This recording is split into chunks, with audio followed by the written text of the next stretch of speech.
Սիրելի ուսանողներ,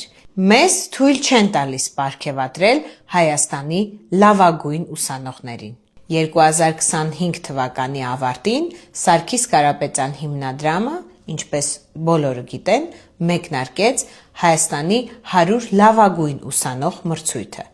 Մենք 7000-ից ավելի դիմում ստացանք։ Մասնագիտական հանձնաժողովը ահռելի աշխատանք կատարեց և նույնիսկ մենք ընտրել էինք արդեն ձևաչափ, թե ինչպես էինք ամփոփելու արդյունքները, բայց 2026 թվականի փետրվարի 6-ին Հայաստանի Հանրապետության նախագահը ստորագրեց ազգային ժողովի հերթական ընտրություններ անցկացնելու հրամանագիրը, որի բերումով ուժի մեջ մտած կարգավորումները թույլ չեն տալիս մեր հիմնադրամին իրականացնել մեր մրցույթի ամփոփումը մինչև ընտրությունների ավարտը։ Դուք իհարկե կհարցնեք, թե արդյոք մենք չգիտեինք, որ նման հրամանագիր է ստորագրվելու։ Իհարկե գիտեինք, բայց այս անգամ այդ հրամանագիրը ստորագրվել է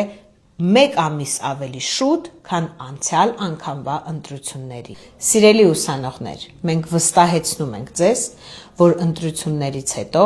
անկախ ընտրությունների արդյունքներից, մենք կհասցնենք ավարտին մեր ծրագիրը և դուք կստանաք ձեր արժանի պարգևները։